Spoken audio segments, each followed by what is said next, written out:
Pedro Ferriz de Con es el número 1 de la radio en el país. Líder de opinión en la televisión, cuyo nombre y trayectoria han marcado tendencia. Ahora conquistando el mundo digital a través de Central FM Equilibrio. La libertad existe. Central FM Equilibrio. 3 años. Y les saludo como siempre con todo el entusiasmo en esta mañana, hoy en este miércoles 17 de noviembre del año 2021. Estamos como todos los días con mucha disposición, muchas ganas, con entusiasmo, con alegría, llegando hasta todos ustedes a través de centralfmequilibrio.com, de nuestras aplicaciones en iOS y en Android, Central FM, ahí le buscan, le bajan.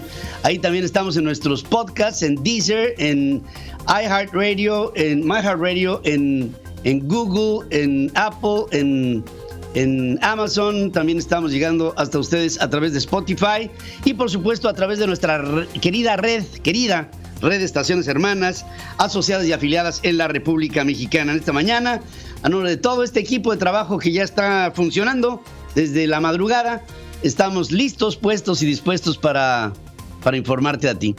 Gracias y empezamos. Hay un resumen más importante esta mañana. Estás escuchando a Pedro Ferriz de Con. Central FM Equilibrio. Resumen informativo.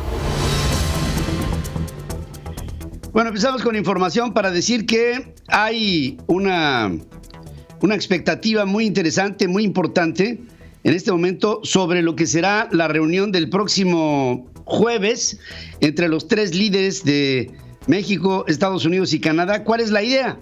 Bueno, la idea es el que todos los 3 líderes se pongan de acuerdo en muchos de los elementos que son clave para la convivencia en el marco de este TMEC. Hay, claro, mucho de qué se va a hablar que a lo mejor no sabremos, pero sí los temas fundamentales los tratamos aquí de analizar y de desmenuzar para todos nosotros. Brian Nichols, por ejemplo, subsecretario de Estado para el Hemisferio Occidental de los Estados Unidos, confirmó que uno de los temas que se espera traten los 3 mandatarios será la integración energética trilateral. Y esto implica compromisos, ¿no? Agregó que también figuran las cadenas de suministro, que se ha venido insistiendo desde la reunión del G20 en Roma, y también de tópicos de carácter laboral, de lo que sabemos que los sindicatos en México tienen muchos problemas que deben de verse más a fondo en un marco de observación entre los 3 países y las 3 entidades productivas. Hablo de manufacturas, por ejemplo, hablo del sector campo, por ejemplo, hablo del sector servicios, por ejemplo. Desde octubre, empresas de los Estados Unidos denunciaron que diversos cambios impulsados por el presidente mexicano en el área energética, incluida la más reciente propuesta de reforma constitucional que limita la inversión privada en el sector eléctrico, violan diversas disposiciones del TMEC vigente desde el 2020. El día de ayer, August Pfluger, congresista republicano por Texas, recordó al subsecretario Nichols que legisladores de los Estados Unidos de ambos partidos enviaron diversas cartas a la administración Biden, haciendo ver que los cambios en el sector energético mexicano violan porque discriminan a las empresas norteamericanas que se dedican a la producción de energías tanto sustentables como derivadas de los desechos fósiles. Por otra parte, previo a la novena cumbre de líderes de América del Norte programada para el jueves, empresarios de los Estados Unidos, México y Canadá solicitaron a los líderes fortalecer la unión comercial, garantizar la seguridad energética de la región, mejorar la competitividad y el liderazgo en innovación, así como atender el cambio climático, entre otros temas. Hombres de negocios de los 3 países sostuvieron reuniones virtuales, instaron a enfocarse en promover una agenda de competitividad, de resiliencia, de innovación, de sustentabilidad para América del Norte.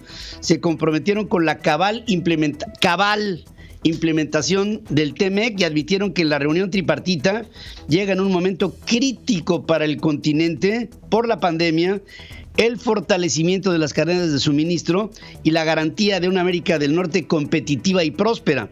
Participaron Lance Fritz, que es presidente del Consejo y CEO de la Union Pacific Corporation, líder del Comité de Comercio y Asuntos Internacionales de la Mesa Redonda de Negocios del Business Roundtable.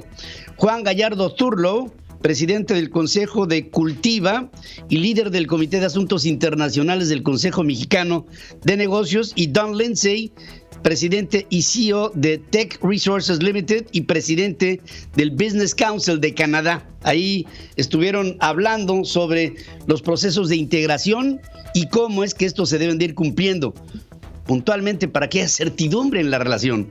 En Yucatán, ya a unas horas de reunirse con sus contrapartes de Estados Unidos y Canadá, el presidente López Obrador reflexionaba.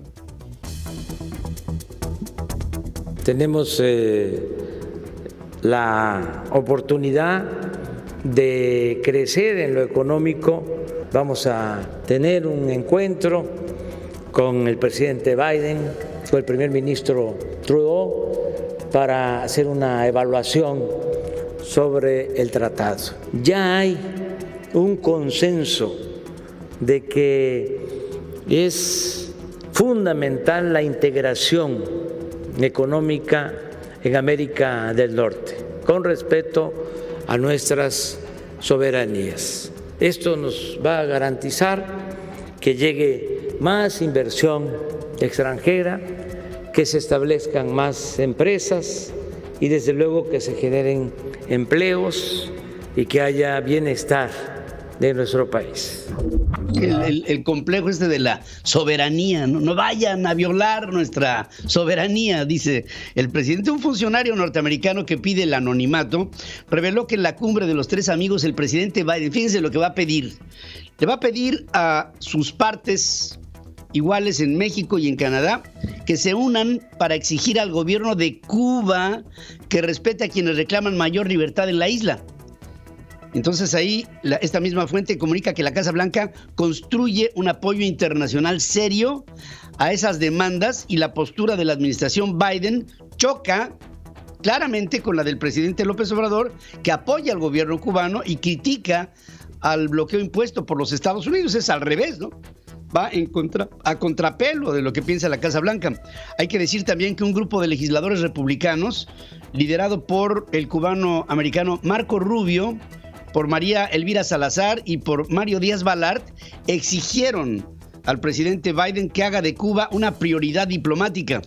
Una prioridad diplomática. Y ahí la presión de los tres amigos tendría que ser pareja.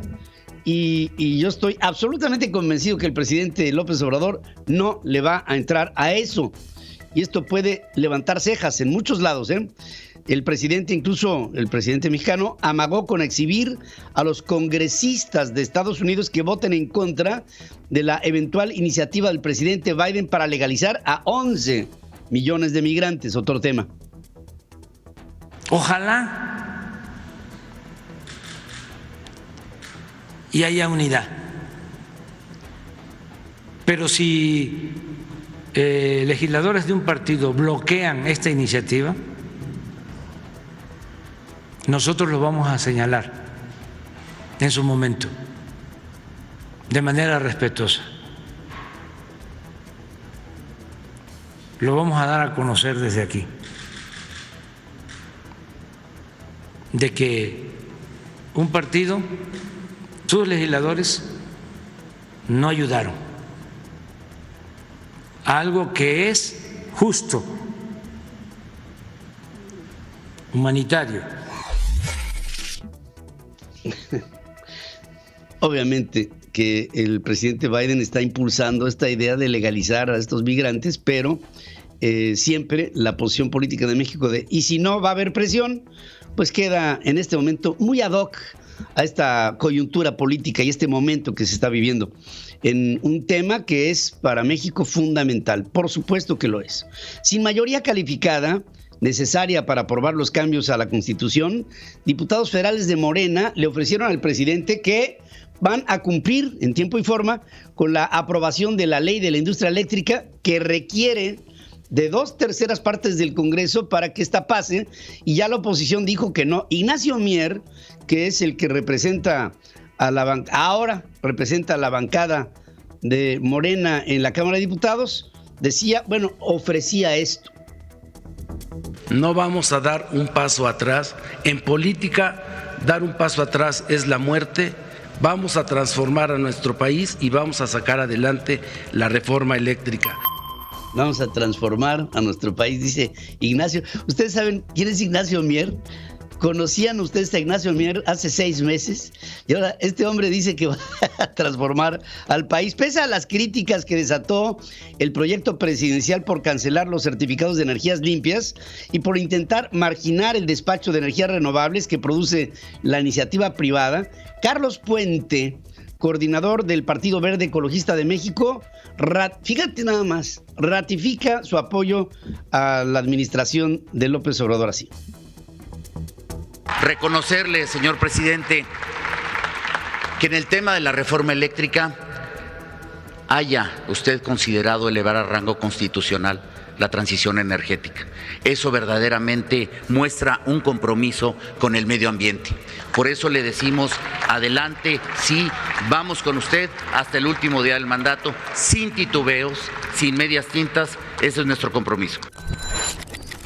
Es lo que dice este hombre que le está dando todo su apoyo a un señor que no apoya a las energías sustentables. Y él representa al Partido Verde. O sea, de verdad que es una locura lo que está pasando en la política mexicana. Andrés Manuel López Obrador le dio un apretón de manos y le dirigió unas palabras mientras era ovacionado entre legisladores, por cierto, todos aliados a él. Desde que empezó esta administración, el presidente no ha invitado a un legislador de la oposición. Esto habla de su postura, ¿no? Y fíjense ustedes cómo lo vitorean, con qué gusto.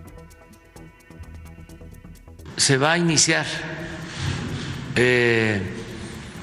una campaña en todo el país sobre el porqué de la reforma eléctrica, que la gente sepa.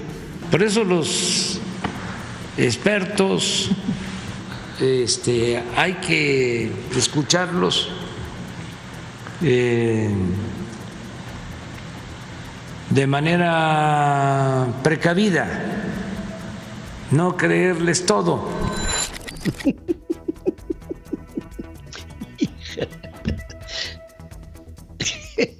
Bueno, luego de participar en la reunión con el presidente Ignacio Mier, coordinador de Morena en la Cámara de Diputados, pidió a la oposición una palabra que usa mucho el presidente López Obrador: serenarse, dice Ignacio Mier, serenarse, abrirse y escuchar los argumentos a favor de la reforma eléctrica.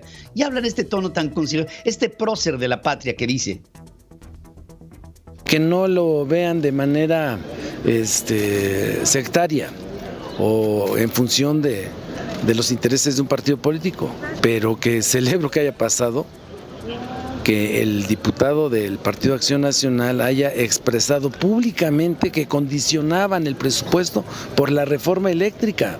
Es un moche disfrazado.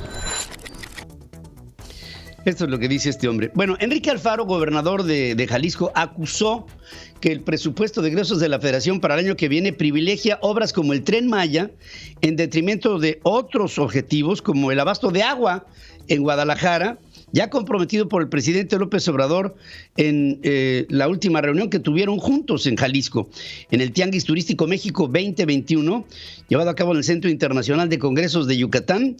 El gobernador de Jalisco recordó que el 27 de noviembre en Jalisco se realizará una consulta para decidir si el Estado se retira del pacto fiscal por el reparto inequitativo del presupuesto. Esto pudiera ser, ¿se acuerdan ustedes del grupo republicano que se escinde de la CONAGO? Bueno, pues esto parece que vuelve a tomar otra vez brío y Enrique Alfaro habla al respecto. Confío en que la voluntad de la gente nos permita fijar una postura seria con el gobierno federal y decirle que no aceptamos los términos de ese convenio, porque Jalisco es un estado que le aporta mucho al país, a su economía, que quiere seguir ayudando a los estados más pobres, pero no puede ser a costa de nuestros propios intereses. Bueno, después se habló en el Tianguis Turístico sobre los saldos de los efectos del COVID y otras políticas en el sector turístico nacional. Habla Miguel Torruco, el secretario de Turismo. Las grandes potencias turísticas representaron caídas hasta del 84-85%. En el caso de México, se registró un decrecimiento del 46%. Con información de la Organización Mundial de Turismo, se prevé que en el ranking mundial México pase del 7º al 3er sitio de llegadas de turistas internacionales y del lugar 17 en gasto turístico al número 14. Es lo que se espera, dice Miguel Torruco, y yo me pregunto cómo podemos esperar una cosa así cuando tenemos delincuentes que llegan por la playa y matan en medio de turistas en una balacera a sus adversarios en la lucha de cárteles en un hotel. Pero de eso ni una palabra. En marcha el primer periodo de elecciones del sindicato petrolero en 12 secciones de la República Mexicana. Hay ya señalamientos claros que el candidato que están impulsando, Héctor Sosa, es un allegado, es un representante de Carlos Romero Deschamps, hágame usted el favor. Y incluso están hostigando a muchos trabajadores para que solamente se vote por este hombre. Pretexto de que si no lo hacen así, entonces podrían perder su chamba. Vamos a un corte. Estamos aquí dándoles un resumen general de lo que está pasando en México y en el mundo. Regreso. El clima en Central FM. Equilibrio. Para este miércoles 17 de noviembre en la Ciudad de México, se espera una temperatura máxima de 23 grados y una mínima de 9. El día será mayormente soleado. Para más información, visítanos en centralfmequilibrio.com. Estás escuchando Central FM con Pedro Ferriz de Con, 3 años. centralfmequilibrio.com. El equilibrio de la información. Bueno, quiero decir que María Concepción Martín Argumosa, juez séptimo de distrito en materia civil, declara en concurso mercantil a la empresa Altán Redes, operadora de la red compartida de telecomunicaciones. Notificó la sentencia en la que establece que Altán está en los supuestos de incumplimiento generalizado de pago que prevé la ley de concursos mercantiles, por lo que consideró fundada la solicitud de protección que presentó a la empresa el 14 de julio pasado. Fíjense, esta empresa Altán Redes a lo mejor no les dice nada, pero sí les dirá mucho si les comento que esta organización es la encargada de ampliar la red de internet a nivel público en toda la República Mexicana, asignada por el gobierno del presidente López Obrador. Entonces, esta empresa que supuestamente ampliaría estos horizontes para que todos tuviéramos internet público, pues resulta que está en concurso mercantil, o sea, está quebrada, o están en una posición que pudiera llevar a una suspensión de pagos. Así están las cosas. La Suprema Corte de Justicia autorizó al Instituto Federal de Telecomunicaciones seguir pagando salarios superiores al del presidente al suspender la aplicación del tope previsto por la nueva Ley Federal de Remuneraciones de los servidores públicos vigente desde el 20 de mayo. Hay que decir que el presidente le está pegando a la IFT porque es un órgano autónomo que es la que da las concesiones a radio y televisión, que es un poder que no tiene el presidente en la mano y que por supuesto lo quiere tener. El intento del Congreso de prolongar la presidencia en la Suprema Corte de Justicia para Arturo Saldívar, ministro de la Corte, violó el principio de la supremacía constitucional, atentó radicalmente en contra de la división de poderes y buscó afectar la independencia judicial. Esto lo resuelve el máximo tribunal al anular por unanimidad el artículo transitorio de una ley secundaria con la que la mayoría de Morena estaba proponiendo extender por un 50% el mandato de Arturo Saldívar. vino una negativa y si bien el pasado 6 de agosto Arturo Saldívar renunció a extender la presidencia, la Corte tenía pendiente resolver las acciones de inconstitucionalidad promovidas por las minorías legislativas. Y entonces habla Norma Piña, juez federal de carrera, que dice al respecto esto. Pues un tribunal es virtuoso, sí, y solo en la medida en que ejerce su independencia cuando ésta se ve amenazada. La misión de los tribunales constitucionales no es complacer a las mayorías políticas en turno, sino hacer valer la Constitución. Y no solamente esto, sino que Luis María Aguilar, que es presidente de la Corte, previó a Saldívar y calificando de gravísimo el rompimiento del orden constitucional en el que incurrió el Congreso, pues los legisladores, diputados, senadores, están obligados a acatar la Carta Máxima sin excusa ni pretexto. Nada de que es importante hacerlo de otro modo, nada de que es conveniente eludir la Constitución, nada de que ello ayuda a cierta intención política, y menos que es conveniente para la República. De todas maneras, el presidente sigue adelante con la idea de meter a ministros a la Suprema Corte de Justicia que estén a modo con él. Olga Sánchez Cordero, que es uno de los elementos clave que mueve piezas ahora en el Congreso, que fue secretaria de Gobernación y ahora presidente del Senado, compartió que Andrés Manuel López Obrador entregó la terna para sustituir al ministro saliente, al ministro Fernando Franco, que se retira, y que en la terna está Bernardo Batis, gente de él, Eva Verónica de Gives Zárate, gente de él, Loreta Ortiz, gente de él, para que cada vez haya más elementos controlables por el presidente, que lo que busca el presidente es control de todo. No nos estamos dando cuenta, pero es mi obligación advertir que se está construyendo la imagen de un dictador en México. Así lo tengo que decir porque así lo estoy viendo. Y mi obligación es decirte exactamente lo que pienso y veo. Punto de aparte. Delfina Gómez, secretaria de Educación Pública, compareció ante la Cámara de Senadores y sostiene que tiene la calidad moral para dar la cara y solventar un ejercicio de rendición de cuentas, luego de que Xóchitl Gálvez, senadora por el PAN, le recordó que la denunció por retener salarios de trabajadores en el ayuntamiento de Texcoco cuando ella era la alcalde de ese lugar. Que tengo precisamente esa calidad moral para estar aquí. De otra manera, efectivamente, no estaría aquí porque mis padres y mi familia y mis amigos me enseñaron, ante todo, la pulcritud en un trabajo. Guadalupe Saldaña, también del PAN, cuestionó a Gómez sobre si tiene intenciones de buscar una candidatura para el 2023 y entonces... A mí lo que ahorita más me interesa y me apasiona es la educación. Soy maestra y ser maestra, yo creo que eso, cualquiera que es maestro me entendería. Estar aquí es un honor, pero también es una gran responsabilidad que tenemos que llevar con dignidad y que debemos llevar precisamente con esa prestancia y ese compromiso. Por lo tanto, yo dejo claro que a mí lo que más me interesa es la educación.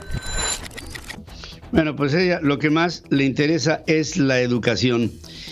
Profesores acusaron golpe autoritario a la vida institucional del Centro de Investigación y Docencia Económicos, el CIDE, por parte de José Antonio Romero Tellaeche, que es el director interino, al despedir a Catherine Andrews, secretaria académica, y a Celine González Schnott, director de evaluación académico de la propia institución, por realizar con apego a los estatutos el proceso de evaluación del profesorado investigador y asociado.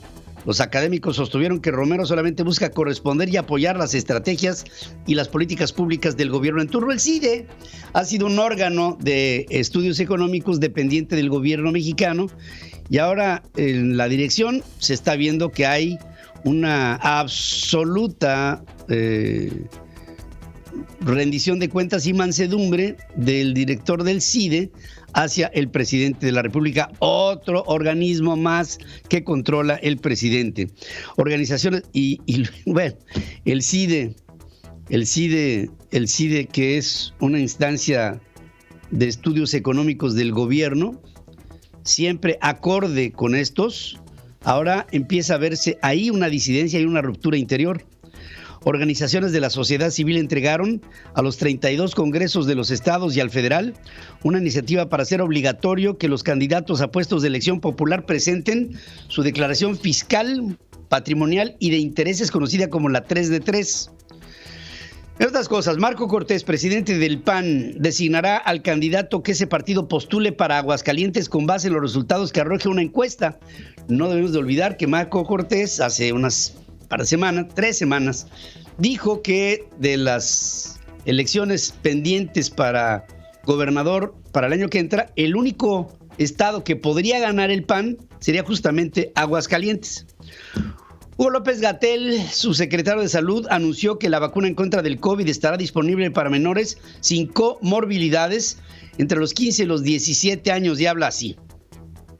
A partir de este viernes 19 de noviembre abrimos el preregistro y después se irían abriendo las unidades de vacunación por entidad federativa. En un evento catastrófico, uno tras otro, todas las medidas que están tomando hacia la vacunación. Y yo me pregunto, si está tan lenta la vacunación en México, ¿por qué no le abren la oportunidad a que el sector privado participe y sea parte de la solución y no la dejan ahí estática sin poderse mover? Después de 2 horas de bloqueo en la Terminal 1 del Aeropuerto Internacional de la Ciudad de México, padres de familia de niños con cáncer se retiraron al haber aceptado otra vez un diálogo con las autoridades.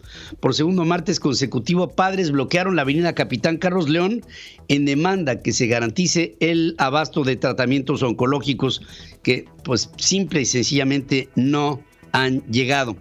Pablo Gómez, el nuevo titular de la Unidad de Inteligencia Financiera de Hacienda, debe abrir cuanto antes una investigación a su antecesor Santiago Nieto sobre su situación patrimonial para que no haya imparcialidad y se termine con la corrupción, según considera Juan Cepeda, presidente de la Comisión Anticorrupción en el Senado. Dice que con la vara que midió ahora Santiago, fíjense lo que es la vida, Santiago Nieto ahora tiene que ser medido. Un juez otorgó amparo a Francisco Javier García Cabeza de Vaca, gobernador de Tamaulipas, en contra de la orden de aprehensión girada por delincuencia organizada y lavado de dinero, al estimar que su libramiento fue ilegal y transgrede los derechos fundamentales. El 25 de noviembre se realizará una audiencia de juicio de extradición en Chile para buscar que el diputado Mauricio Toledo, ¿se acuerdan ustedes de él?, sea repatriado a México y enfrente una investigación que hay en su contra, según informa Ulises Lara, vocero de la Fiscalía General de Justicia de la Ciudad de México. El legislador está acusado de enriquecimiento ilícito en la capital durante los cargos públicos que ocupara. Y el hombre, con esta idea, se peló, se fue a Chile y ahora se está buscando su extradición. Rosalinda González Valencia, esposa de Nemesio Oseguera El Mencho, líder del cártel Jalisco Nueva Generación, fue detenida con base en una orden de reaprehensión girada porque dejó de acudir a firmar a la unidad de medidas cautelares en forma periódica, obligación que tenía en el proceso que le instruyen por el delito de lavado de dinero. Se da esta detención de la esposa del Mencho justo 4 días antes que el presidente se reúna con Joe Biden y con Justin Trudeau para no llegar, me imagino, con las manos vacías de que no se ha detenido a ningún personaje importante del narcotráfico. Y esto es una especie de quid pro quo, ¿no? A ver, yo aquí llego con algo y entonces por lo mismo espero que me den por lo menos el beneficio de que estamos haciendo las cosas que tenemos que hacer. En la reunión con el Comité en contra de Desapariciones Forzadas de la ONU, los padres de los 43 normalistas de Ayotzinapa desaparecidos en el 2014 dijeron que si bien en el gobierno de López Obrador ha habido avances en indagatorias, estas no han sido suficientes para resolver el caso, que es, pues, digo, a todas luces, ¿no? Pero en ello se siguen dando promesas de parte del gobierno de López Obrador de que se llegará hasta la verdad cuando esta, pues, no llega por tantas alteraciones que ha habido a la misma a través de la verdad oficial y a través de estas indagatorias que no han llegado más que al vacío. La oposición de centro izquierda en Chile fracasó en su intento por lograr los votos que necesitaba para aprobar por 2/3 partes en el Senado un juicio político para destituir al presidente Sebastián Piñera. Se veía que era muy complicado hacerlo cuando había salido en los papeles que de Panamá mostraban a Sebastián Piñera como un hombre que pudiera estar lavando dinero desde su país.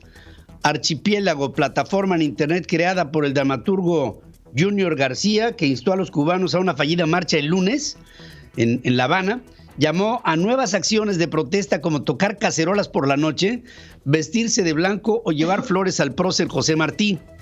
El gobierno de los Estados Unidos prohibió la entrada al país de miembros del gobierno de Nicaragua, encabezados por el presidente Daniel Ortega Saavedra y por su cónyuge y vicepresidente Rosario Murillo, por considerar que sus acciones socavan las instituciones democráticas e impiden el retorno a la democracia en este país centroamericano. Los presidentes Biden y Xi Jinping se entrevistaron por casi 4 horas en una videoconferencia. Analistas dijeron que no hubo resultados concretos, hablaron sobre Taiwán, un tema súper espinoso, salvaguardas, otro comercial, derechos humanos, otro social, comercio, entre, digamos, algunos de los asuntos que salieron a la luz. Hubo una comunicación cargada de buenas intenciones, pero de pocos logros. Vamos a hacer una breve pausa, si me lo permite usted. Yo le estoy haciendo una pregunta en nuestras formas de consulta. Fíjense que ante la reunión que se dará el próximo jueves, Joe Biden, el presidente de los Estados Unidos, estará solicitando a sus homólogos de México y Canadá se unan para exigir al gobierno de Cuba que respete a quienes reclaman mayor libertad en la isla. Y la pregunta es, ¿piensa usted que AMLO apoye el exhorto? El 92% de quienes están pasando por nuestras formas de consulta me dice que no creen que AMLO vaya a apoyar esta moción del presidente norteamericano. Y yo te pregunto a ti, y por lo mismo la respuesta es casi contundente, ¿no? 92% dice no va a haber apoyo. Y por lo mismo también te quiero invitar a que opines. Hashtag Opinión Central. Es tu opinión la que vale aquí. Y me encantaría que te involucraras en 20, en 30 segundos, 35. Dime qué es lo que piensas sobre un tema específico. Nosotros estamos aquí para escuchar. Los medios de comunicación del siglo XXI, aparte de hablar, escuchan. O más bien dicho, aparte de escuchar a ti, a tu voz, hablamos. Pero necesitamos de tu voz. Hashtag Opinión Central, envíala a www.centralfmequilibrio.com, envíala a @centralfm, a @Pedro Ferriz y mándanos tu opinión para que nosotros la podamos aquí reproducir. Estamos en nuestro sitio centralfmequilibrio.com, aplicaciones, podcast y nuestra querida red de estaciones hermanas, asociadas y afiliadas en la República Mexicana. Regreso después de esta pausa. El clima en Central FM Equilibrio. Para la ciudad de Houston, Texas, este miércoles 17 de noviembre se espera una temperatura máxima de 27 grados y una mínima de 17. El día será parcialmente nublado. Para más información, visítanos en centralfmequilibrio.com. Pedro Ferriz de Con y su editorial. En Central FM Equilibrio. Tengo que volver a poner el acento en la reunión del próximo jueves. Por cierto, hoy se tiene que ir el presidente porque tiene que llegar y estar en Washington mañana para la reunión en la que estará Justin Trudeau, estará Joe Biden, estará él. Hay muchos temas que se van a tratar, pero yo quiero irme sobre uno en específico. Fíjense que el día de ayer se colaron algunas fuentes que buscan el anonimato y que dicen que el presidente Biden va a invitar a sus contrapartes de Canadá y de México para que lo apoyen en una iniciativa política para presionar al gobierno de Cuba para que le dé mayores libertades a la sociedad cubana, que hasta este momento se han visto rotas cuando hubo una manifestación en el mes de julio que fue reprimida por el gobierno cubano. Hubo una manifestación en varias ciudades de la isla porque no solamente fue en la capital, sino que hubo en diferentes puntos de la isla manifestaciones que al unísono empezaron a hablar de la falta de garantías que hay en la isla, de la falta de libertades que hay en ese lugar, de las condiciones de vida de la gente, del extremo de una economía que ya no da para más y que el cubano siente que vive al límite. Ya no vive, sobrevive con lo que le dan, con lo que escurre de un régimen autoritario, totalitario e intransigente. Y es por eso, dirá el presidente Biden en la reunión, que nosotros proponemos un embargo a la isla. Porque si bien es cierto, acaba afectando a los cubanos, lo que tenemos que hacer es presionar al gobierno encabezado por Miguel Díaz-Canel.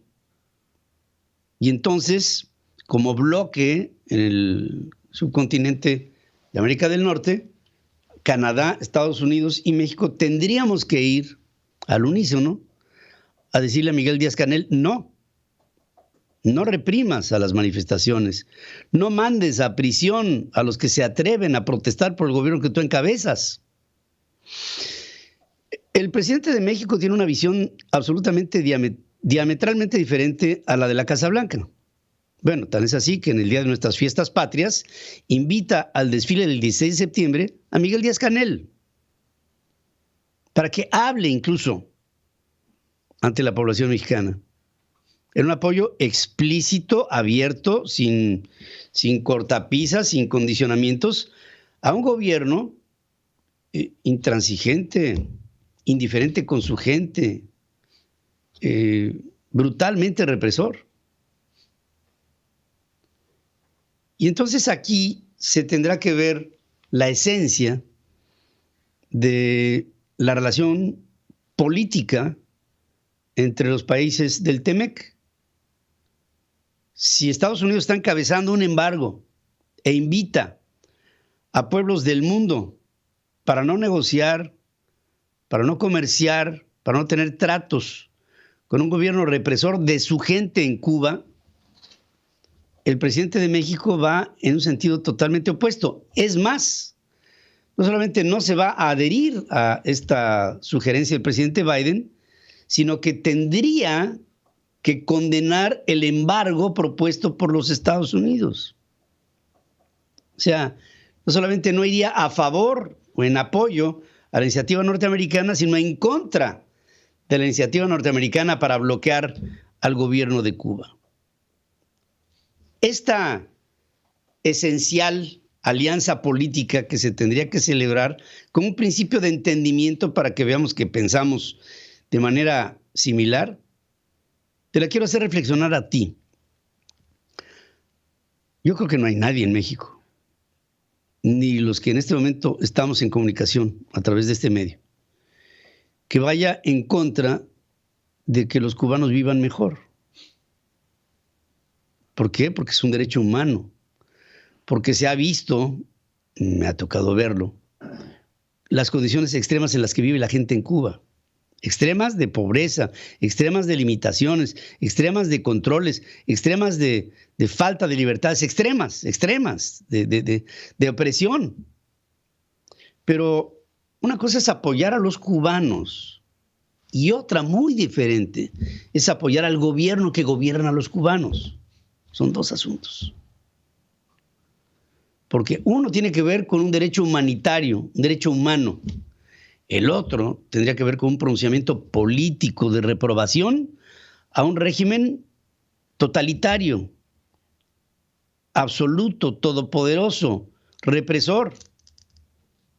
Pero que el presidente de México confunde y piensa que Miguel Díaz-Canel está al frente de un movimiento libertario y todas estas cosas trasnochadas que vienen del fidelismo y del Che Guevara y de todos esos elementos que hicieron de Cuba una isla monárquica, porque finalmente sigue gobernando detrás del trono un Castro, que es Raúl, en la persona de Miguel Díaz-Canel, pero controlando al pueblo como si nada hubiera podido avanzar después de que supuestamente el asalto al cuartel Moncada fue un acto libertador del pueblo y no sojuzgador del mismo. Y 60 años después estamos con la misma retórica. ¿Será un punto de choque entre la política intervencionista, sí, de un gobierno que no desean, el de Cuba, por parte de Estados Unidos y de Canadá, que les digo desde este momento, Justin Trudeau iría a favor de esta iniciativa, y de un AMLO que iría en contra abiertamente? Y me pregunto entonces, ¿quién nos representa? Y te pregunto a ti, ¿apoyas la idea de un López Obrador que soporta el peso político de defender a un gobierno indefendible como el de Miguel Díaz-Canel? Y si no es así, significará que tú y yo no estamos siendo representados por nuestro gobierno. Yo abiertamente lo digo, yo no apoyo las ideas de López Obrador, en el sentido político de apoyar al gobierno de Cuba. Te quiero preguntar si tú sí. Piénsalo. El estado del país con Pedro Ferriz de Con. Central FM. Equilibrio. Bueno, dentro del estado del país yo creo que hay cosas interesantes que podemos hablar el día de hoy. Una de ellas es esta decisión que se acaba de tomar el día de ayer del Pleno de la Suprema Corte de Justicia de la Nación, que rechazó la ampliación del mandato de Arturo Saldívar. Tenía que ser un asunto de carácter procedimental, es decir, que hubiera una votación dentro de la Suprema Corte que rechazara o aprobara esta iniciativa que fue propuesta desde el Poder Legislativo, extender el mandato de Arturo Saldívar en un 50%. El presidente de la Suprema Corte de Justicia es presidente por 4 años y la idea es que fuera por 6. ¿Para qué? Bueno, en primer lugar, a través de la modificación de una ley secundaria y no bajo una óptica que pudiera haber esta modificación haberse hecho a nivel constitucional. Hubo un rechazo absoluto de todos los ministros de la Suprema, todos. El legislativo argumentó que la inconstitucionalidad de esta medida, originalmente promovida por el presidente López Obrador en la Suprema Corte de Justicia, vino una respuesta informando a través de su pleno que no iban de acuerdo porque faltaba a la esencia misma de la Carta Magna. Esta idea de prolongar el mandato del presidente de la Suprema podría haber sentado jurisprudencia en México. Y si un poder puede encontrar una extensión a su mandato, entonces otro poder podría hacer lo mismo. Y si legalmente se instituía el primero, legalmente podría haber procedido al segundo. Así de sencillo. Esto es un revés para el presidente López Obrador. Y también, ojo, esta puede ser la base, el antecedente de un presidente que de aquí en adelante radicalice más su posición política ante esta negativa. El presidente tiene esta inclinación para radicalizar todo. Él radicaliza todo desde que se levanta hasta que se duerme y sueña con lo mismo. Y ante esta negativa ficta del poder judicial, el presidente ahora sometido va a tener que buscar otras formas en caso de que siga aquí en su cabecita con la idea de prolongar su propio mandato. La Suprema Corte de Justicia autorizó a altos funcionarios del Instituto Federal de Telecomunicaciones que continúen ganando más que el presidente de la República. Esta diatriba a veces suena tan vacía, ¿no? Pero tiene un sustento. El presidente ha venido atacando a los funcionarios del Instituto Federal de Telecomunicaciones porque ganan más que él. Bueno, no dice que él, dice ganan más que el presidente. Y con esto ya él se quita de la primera persona, que el presidente en lo genérico. Y lo único que quiere hacer López Obrador con esto es controlar, por lo menos en su ingreso, a los miembros del IFT, del Instituto Federal de Telecomunicaciones. Pero, ¿con qué idea? Con la idea de que si pudo haber controlado su ingreso, entonces podría el día de mañana controlar al IFT. Pero ante esta negativa de la Suprema Corte, los funcionarios del Instituto Federal de Telecomunicaciones van a ganar más que el presidente. Esto es lo de menos. Lo que quería el presidente era controlar al Instituto Federal de Telecomunicaciones, porque ahí es en donde se extienden las concesiones para la radio, para los radiodifusores, para la televisión, para las televisoras, que es un enclave de control político que en cualquier momento se puede ejercer. Imaginen ustedes a un radiodifusor que vaya en contra de las ideas del presidente y que el presidente diga, pues a ver si te extiendo la concesión. Y entonces, bueno, lo acaba de reflexionar con Carlos Slim sobre la concesión de teléfonos de México. Y si ese poder no lo tiene el presidente, esto lo debilita. O sea que el hecho, no solamente de que sigan recibiendo el sueldo que tienen, sino que la Suprema Corte le haya dicho no a una iniciativa presidencial para bajarles el sueldo, esto le quita al presidente poder. Y este poder en el IFT es clave para la libertad de expresión. Claro, para los radiodifusores y empresas de televisión que lo quieran tomar. Hacemos un corte, regreso con más noticias. La entrevista con Pedro Ferriz de Con. Central FM. Equilibrio.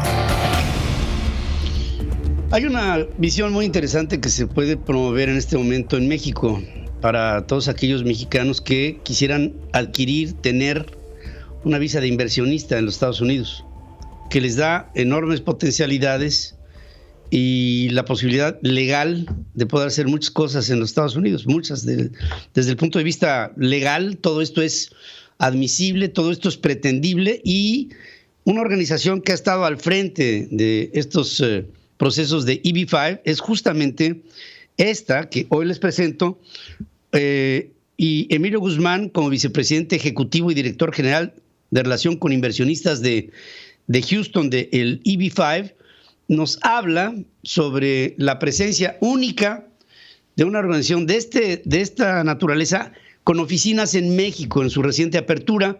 Y Emilio Guzmán, te saludo esta mañana. ¿Cómo estás, querido amigo? Buenos días. Muy buen día, Pedro. Qué gusto saludarte. Gracias por tenerme aquí en tu programa. No, pues es un placer, Emilio. Decirte, hace un par de semanas anunciamos juntos tu feliz propósito y objetivo de hacer y de instalar una oficina de EB-5 en México, que ha empezado a tener ya una circulación y una convocatoria. Y te pregunto, ¿cómo va el contacto? Porque todo esto es un servicio, ¿no? Y una comunicación constante y un traspaso de información que le permita a cualquier mexicano que se ponga en contacto contigo el poder tener estas iniciativas para obtener una visa de esta naturaleza. ¿Cómo van? Correcto, Pedro. Pues mira, tuvimos ya la apertura, estamos operando al 100% en la Ciudad de México, y lo hicimos por la gran demanda que tenemos de gente de entender un poco más el programa EB5, de participar en él, de poder dar esa oportunidad a las familias inmediatas, porque el programa es para esposo, esposa, hijos menores de 21 años, a poder lograr dar un paso firme y fuerte hacia los Estados Unidos, aplicando a una EB5 que al final es una residencia permanente. Vamos muy bien, tenemos gente a las órdenes de todas las familias que quieran más información y sobre todo llevarlos de la mano con un proceso migratorio que funciona, ya ha funcionado muy bien desde 1990 para crear empleos e impacto económico en los Estados Unidos.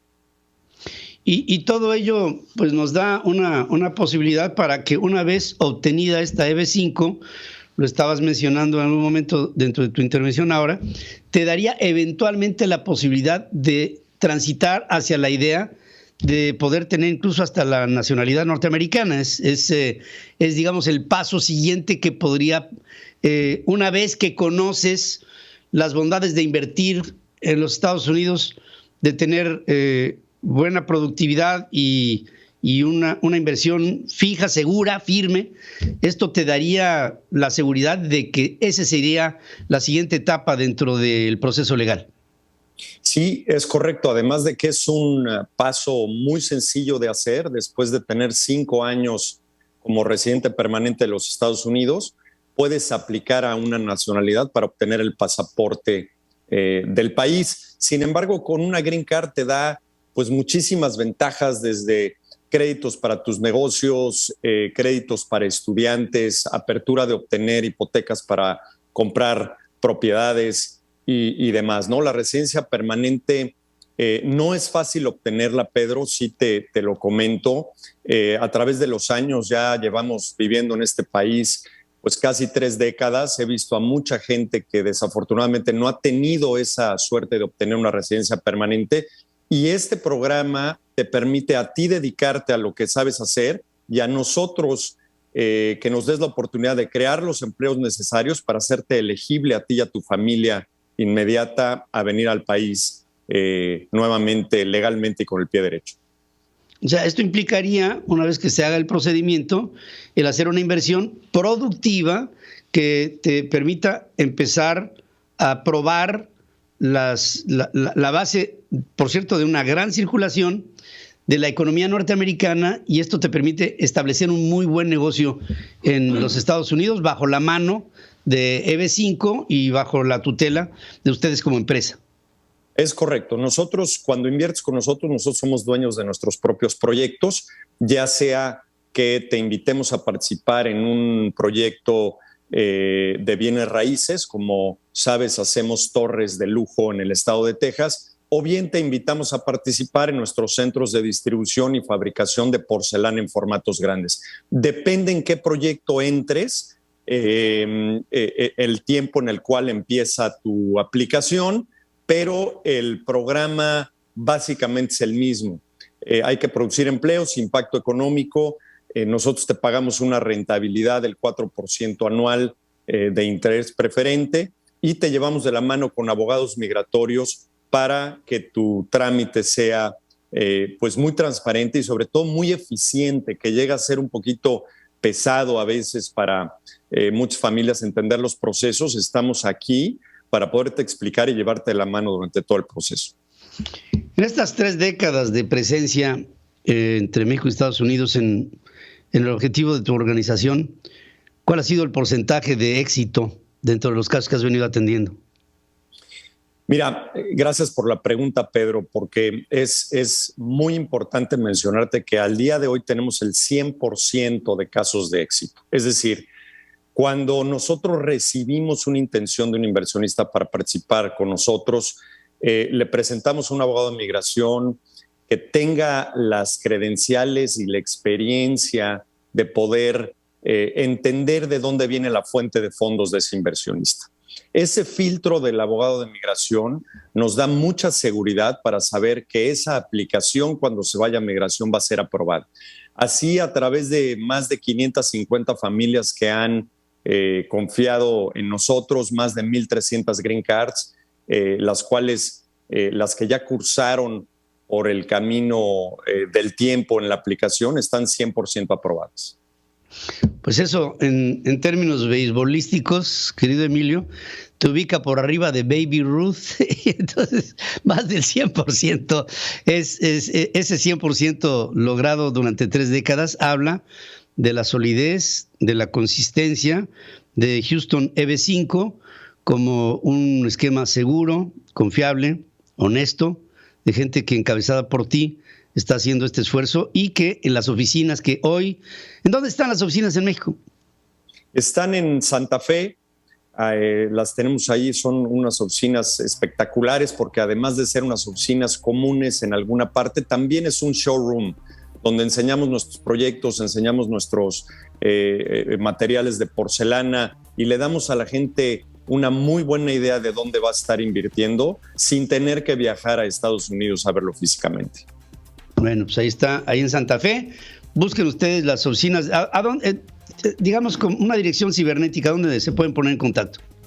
www.houstoneb5.com es nuestra página de internet, o mandar un email a info@houstoneb5.com. Bueno, pues aquí estoy ante un hombre que ha estado por 30 años luchando en los Estados Unidos por un camino legal para muchos mexicanos que quieren encontrar en Estados Unidos un nuevo horizonte. Te agradezco, querido amigo, te mando un abrazo y te felicito por este paso asertivo que se da en esta oficina en México. Todo muchas mi cariño, gracias a ti, Emilio. Pedro. Gracias. Muy amable, para muchas ti. gracias. Que tengas un buen día. Gracias, hermano. Buenos días. Emilio Guzmán, al frente de esta organización de Houston EB5. Hacemos un corte, regreso aquí con más información. Adriana Braniff. La información internacional con Adriana Braniff desde Miami, Florida. Central FM. Equilibrio. Y voy a Miami con Adriana, que como siempre nos tiene información importante esta mañana. Adriana, buenos días. Trágame tierra. Trágame ¿Ah, sí? tierra. Amanezco. ¿Qué pasa, Adriana? Pues sí, trágame tierra, Pedro. Así me siento, y que no se malentienda, ¿no? Por supuesto que estamos a súper favor de que se legalice a nuestros compatriotas aquí en los Estados Unidos. Nosotros como periodistas, pues sí, lo señalamos, lo pedimos, tenemos la obligación de hacerlo. Es normal reportar qué se dice, qué dice cada legislador, cómo vota de uno o otro lado, pero lo que no es normal, Pedro, y lo que nos tiene con el trágame tierra, es que un presidente de otro país se meta en la soberanía de otro país y amenace a congresistas de otro país en acusarlos si votan en contra de lo que deciden legisladores de otro país. Y sí, me refiero a esto que platicabas tú hace rato sobre la amenaza que hace el presidente de México de ventilar a los legisladores que voten en contra de legalizar a nuestros compatriotas. Es algo que sí es increíble, ¿no? Si hacemos un ejercicio así, nada más rápido, antes de entrar al otro tema, de cerrar los ojos, ahora sí que los que puedan y no vayan manejando, pues nada más imagínense por un momento a Joe Biden amenazando, por ejemplo, a Mario Delgado, amenazando a Ignacio Mier, amenazando a Martí Batres, amenazando a Olga Sánchez Cordero, en exhibirlos si votan a favor de la reforma energética, Pedro. No, bueno, sería una locura, ¿no?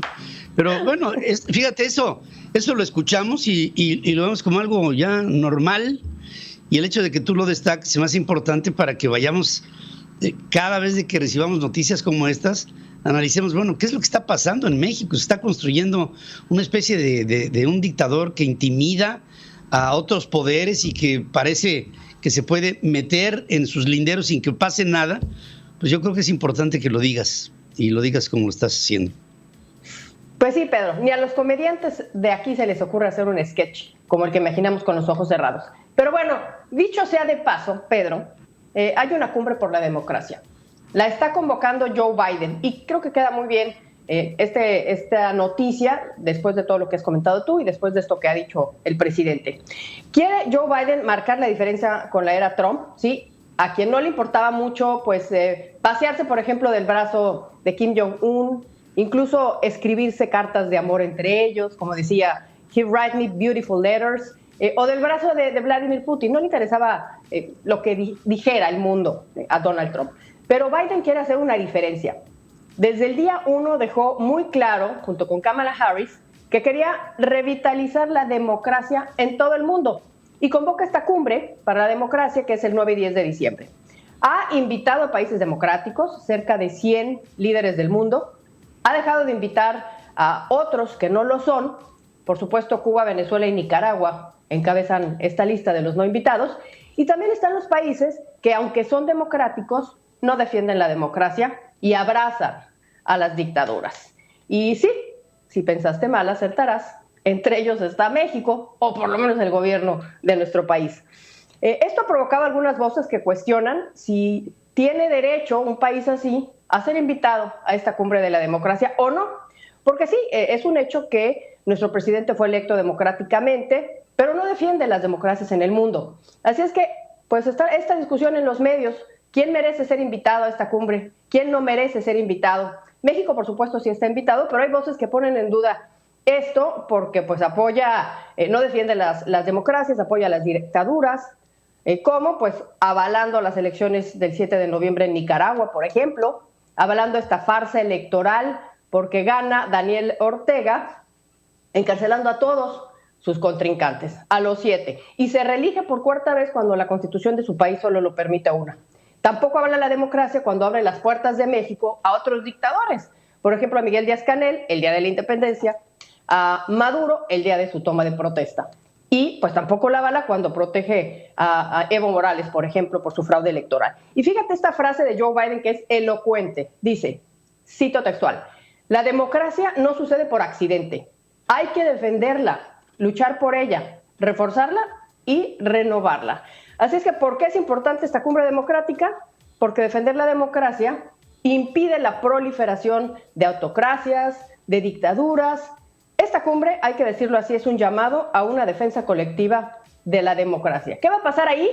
Pues se va a reflexionar, se va a escuchar, se va a hacer un plan para renovar la democracia mundial y definir claramente cómo se va a enfrentar la amenaza de las autocracias. Y será muy interesante, Pedro, ver qué tendría que decir ahí López Obrador en esta cumbre. Y lo único que se me ocurre que podría responder cuando se haga este análisis entre todos ellos, pues es esto.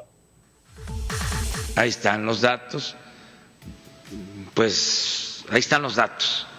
Depende de cómo se analicen los datos. Sí, ¿verdad? Más que elocuente. Sí, todo depende, ¿no? No, es que es antidemocrático, Maduro. No, es que depende, ¿no? Depende. Pero bueno, ¿qué va a decir Pedro cuando se toque el tema ahí de los abusos a los derechos humanos, ¿no? De los presos políticos en Nicaragua, de los manifestantes encarcelados ahí en Cuba, ¿no? La agenda y los temas pues aún no están definidos, los invitados tampoco, pero seguramente Biden estaría pensando qué hacer con esas democracias débiles que están mostrando cierta regresión y pues sí, que le quede el saco a quien se lo ponga. Y así están las cosas, y esto pues va muy a cuento con tu editorial cuando hablabas sobre esta postura de Estados Unidos que está exigiendo o que va a exigir ahí en esta reunión de mañana tan importante entre los tres, que se condene la situación de Cuba, Pedro.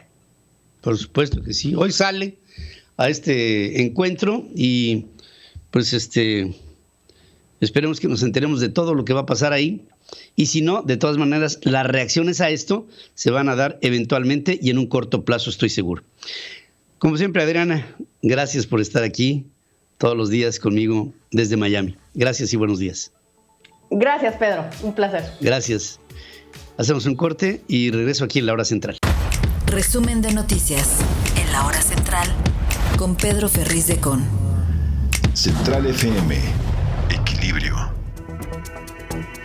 Bueno, vamos a un resumen de lo más importante aquí en La Hora Central para decir que Brian Nichols, subsecretario de Estado del Hemisferio Occidental por el Departamento de Estado norteamericano, confirma que Joe Biden abordará con el presidente López Obrador y con Justin Trudeau la integración energética trilateral. Esto implica compromisos que van muy lejos de las leyes propuestas por el presidente López Obrador aquí en lo que llama el presidente la soberanía mexicana. Previo a la cumbre, México, Estados Unidos y Canadá, empresarios de los tres países solicitaron a los líderes fortalecer la unión comercial, garantizar la seguridad energética de la región, mejorar la competitividad y el liderazgo en innovación, así como atender el cambio climático.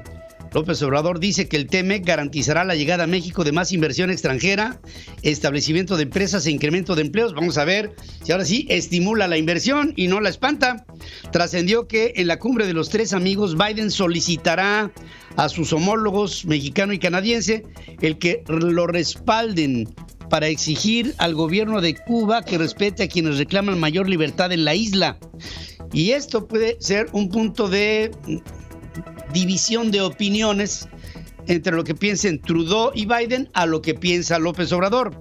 Marco Rubio, María Elvira Salazar y Mario Díaz Balart, legisladores republicanos cubanoamericanos, exigieron a Biden que haga de Cuba una prioridad diplomática.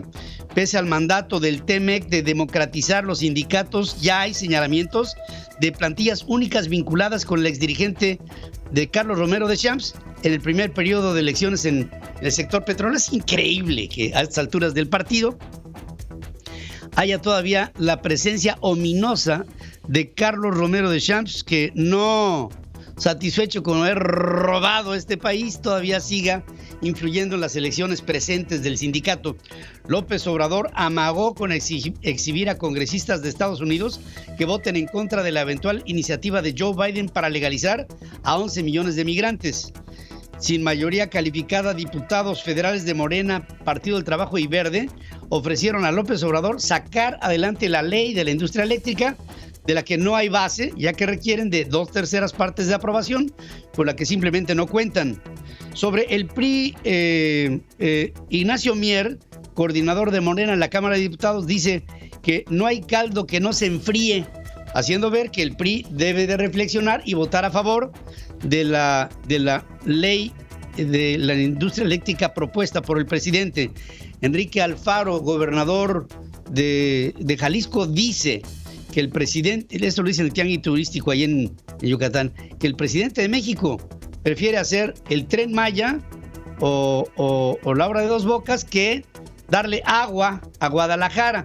Y con esto ya los gobernadores empiezan a quejar que no hay suficientes recursos para estados y municipios dentro del presupuesto de egresos de la Federación para el 2022. En el tianguis, Miguel Torruco, de ese tianguis turístico, secretario de Turismo, reconoció que la industria tuvo una afectación del 46% en lo que dejó de ingresar justamente por el COVID. Y yo diría la inseguridad, pero él dice el COVID. Puebla y Tlaxcala destinaron 222 millones de pesos para la construcción y rehabilitación de 60 plantas de tratamiento de aguas residuales que desde el 2012 hasta la fecha se han venido supuestamente reparado. ¿Saben ustedes cuántas de ellas funcionan? Ni una, no hay una sola. La inversión total entre Tlaxcala y Puebla es de más de 500 millones.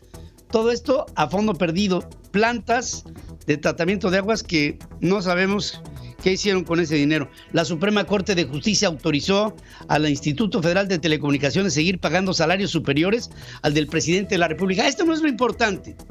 Lo importante es que con esto el presidente se aleja de la posibilidad de que el Instituto Federal de Telecomunicaciones esté bajo su control. ¿Cuáles son los miembros de la terna que integrarían a la salida del ministro Fernando Franco en la Suprema Corte de Justicia de la Nación? Bernardo Batis, Eva Verónica de Gives y Loreta Ortiz son nombres de esta terna propuesta por López Obrador para seguir teniendo cada vez más influencia dentro de la Suprema Corte. Ante senadores, Delfina Gómez, titular de la Secretaría de Educación Pública, sostiene que tiene la calidad moral para dar la cara y solventar un ejercicio de rendición de cuentas pese a los cuestionamientos del PAN y del Partido del Trabajo. Por cierto, Delfina Gómez dijo que Hermosillo y Cananea están en Jalisco.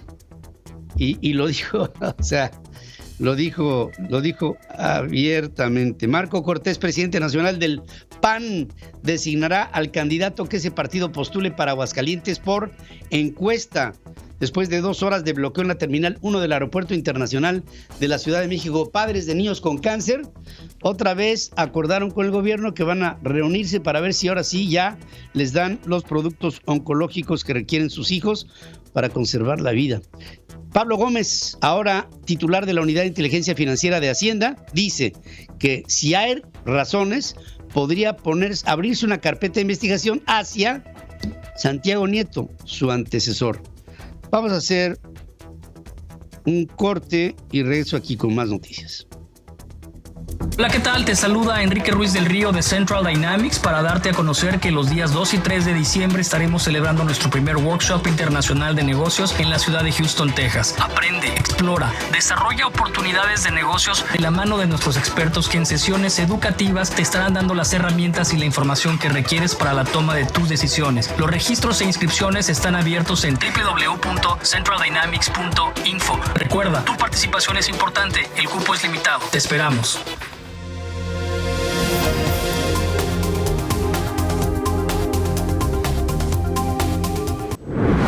Roberto José Pacheco está con Pedro Ferriz de Con. Central FM. Equilibrio. Querido Roberto José Pacheco, ¿qué tenemos el día de hoy? Buenos días. Mi estimado Ferriz, ¿qué tal? Te saludo con mucho gusto. Pues siguen las comparecencias con motivo de la glosa del tercer año de gobierno del presidente López Obrador. La secretaria de Educación Pública, Delfina Gómez, ella va por primera ocasión al Senado de la República. Ahí comparece ante la Comisión de Educación. Ella es maestra de profesión y senadora con licencia, pero ayer Delfina Gómez, Pedro, perdió la brújula territorial del país, y es que asegura que las ciudades de Cananea y Hermosillo se encuentran en el estado de Jalisco. Veamos lo que dijo. Hoy que tuvimos la oportunidad de ir a Jalisco, de lo que es precisamente Hermosillo, pues son 4 horas a la comunidad precisamente de Cananea, y tuve oportunidad de ir a las escuelas, y de verdad se queda uno asombrado.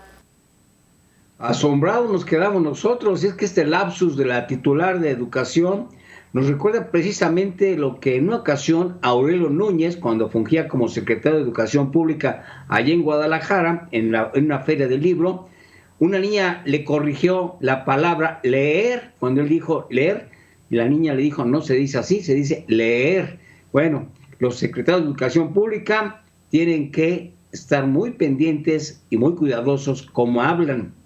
Qué ejemplo, ¿no? Bueno, en los posicionamientos, la senadora del PAN, Guadalupe Saldaña, ella aseveró que México carece de un plan integral, serio y sobre todo de carácter profesional, que incluya acciones para frenar la deserción y el rezago escolar generados todos ellos por la pandemia. Dice que es necesario rectificar el rumbo, aunque no vemos un horizonte ni mucho menos la intención por hacerlo. Este es un fragmento de la senadora panista. Y hay 3 afectaciones profundas en el tema educación. 1, el rezago en los aprendizajes esperados. No tenemos hoy un diagnóstico sobre este tema. Se prometió que se haría en agosto y septiembre, y hoy nada. Estamos a ciegas. A ciegas, ¿y sobre cuál fue el diagnóstico que presentó Delfina Gómez a los legisladores? Veamos. No solamente nacional, a nivel mundial, sí ha habido un pequeño, no retroceso, pero sí, yo creo que sí nos falta darle mayor celeridad, mayor fortaleza a lo que son los aprendizajes, porque obviamente fue una etapa en donde todo el mundo nos quedamos a lo mejor estáticos.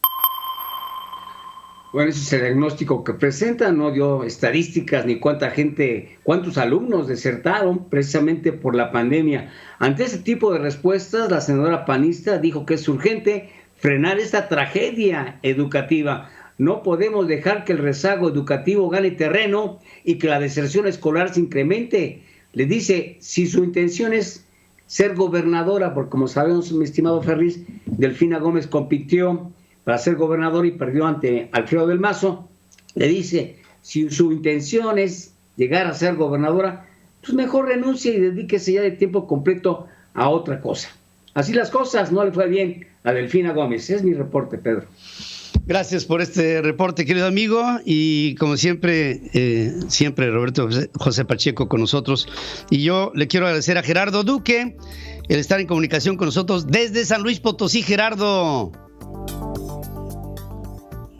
Pedro, ahí estamos ya. Ahí estamos. Pedro, ahí muy buenos días. Aquí en la Huasteca Potosina. Aquí en la Huasteca Potosina, Pedro, fue detenido el hijo de la delegada regional de los programas para el bienestar. Pedro iba armado, por lo que policías estatales lo pusieron a disposición de la Fiscalía General de la República. La detención de Jaciel P., nada más ya sabes, por la presunción de inocencia en los debidos procesos, se pone nada más la letra del primer apellido, Jaciel P., de 32 años de edad, pues se informó hace unas horas a través de un boletín de la Secretaría de Seguridad Pública Estatal.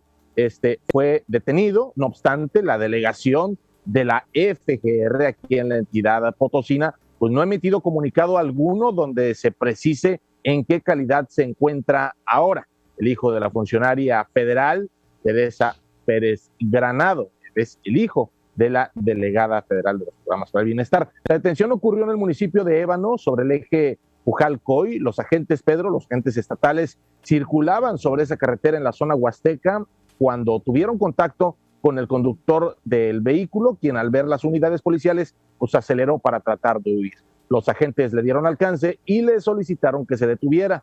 Dentro del coche localizaron un arma de fuego, por ello procedieron a la detención del sujeto y aseguraron también el vehículo Volkswagen en el que se desplazaba. El detenido, Jaciel, como te comento, es hijo de Teresa Pérez Granado, delegada regional de los programas para el bienestar del Gobierno de México, quien, recordarán, Pedro, en días recientes ha sido señalada de favorecer con el programa La Escuela es Nuestra a constructores a través de los servidores de la nación. Constructores quienes han sido exhibidos por realizar techados en patios cívicos de primarias, obras que han colapsado, Pedro, debido al material y mano de obra deficiente calidad es la que tienen.